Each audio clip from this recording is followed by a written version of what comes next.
Really happy that you take the time for giving us an interview. How are you doing today? I'm great. Your solo career, it has just started and you're doing so good. Thank you. I'm a radio host and I have the feeling that like every month there's another hit by Camila Cabello and it's doing insanely good. That's really nice of you to say that. Thank you. Havanna just reached the top 10 in Germany. It's so crazy. I can't believe that people are singing the words to that song in Germany. Is it more kind of a love song or is it more a song about your hometown? I feel like it kind of doubles as a tribute to like my culture and my heritage, but it's also kind of just like this like sexy fantasy between me and this boy in Havanna that doesn't exist because I'm single. So it's a fantasy. But speaking of a boy, Justin Bieber made you cry recently with that song. Can you tell us what happened? Well, he basically posted it on his Instagram story that he was listening to Havanna, and I know him, like we're cool, like we see each other around, and I'm like, hey, what's up? And he's like, hey, what's up? And he's always been really nice to me, and he said some really nice things to me. I'm so new to that feeling because it's my first year of being a solo artist. Things around. Yeah, but it's just kind of like, it's not even just like they're being nice to me because they're nice to me or because they think I'm cool as a person. Like, he didn't have to do that. Like, he actually likes my song. Like, I don't know, I always geek out when I think that that's the best compliment that you could have is somebody liking your music or your song, especially when it's somebody that you respect so much and that you know. I can imagine. But I think it's fair enough because you put lots of effort in your career in writing songs. How do we have to imagine you writing songs? How does that happen? I basically just I have like a bunch of notes in my phone and it's just like titles and stuff that I want to write about. And I go into the studio and depending on what mood I'm in that day and how I feel, I'll just kind of pull up a title and write about it. And your album that is supposed to come up, the Hurting, the Healing, the Loving. Yes. I read different things about this. I read one thing that you're still thinking about the title. Mm-hmm. Aren't you or are you? I am, but I feel like, I don't know, I'm not ready to talk about why yet. But I will. I always want my fans to be the first to know about those kind of things. You know what I mean? Yeah. So I'm gonna write like a letter and stuff. But it's just it's complicated, but it's gonna be great.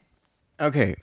And when is it gonna be out? It's gonna be out definitely by like early next year. You said in an interview in May, and this is kind of a stalker thing I say now. You said in an interview in May that hurting and healing are done from the hurting, the healing.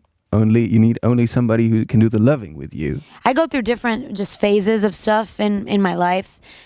And I think that I have gone through phases where I was so desperate for love and for, to be with somebody. And I think that a lot of that had to do with the fact that I wasn't really happy in my life yet. And I thought that being with somebody could make me happy and could give me a thing.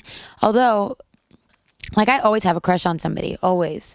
But I don't know, I definitely have been like, man, I wish that I could be with somebody because I felt like it would just give me, happiness or some kind of excitement. But I feel like I'm kind of not in that place right now where I'm just kind of like, I'm so happy and I'm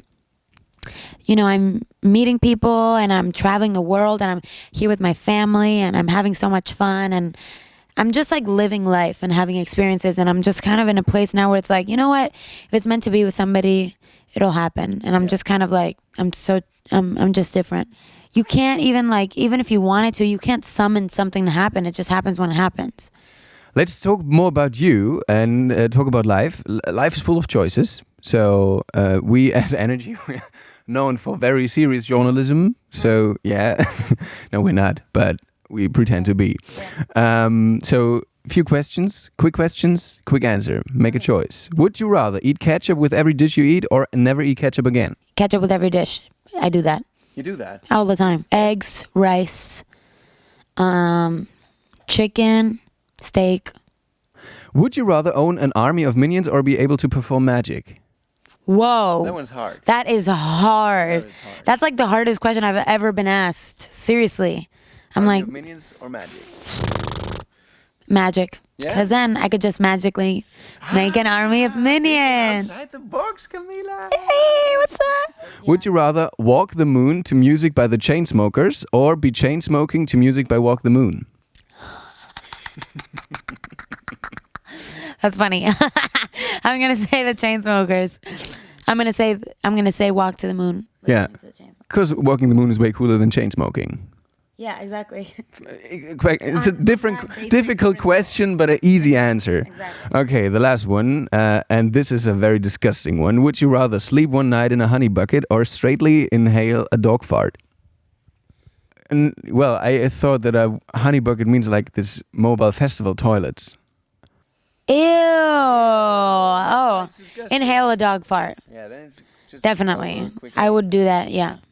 So, famous last words, your words to our German energy listeners? Ich liebe euch. Euch?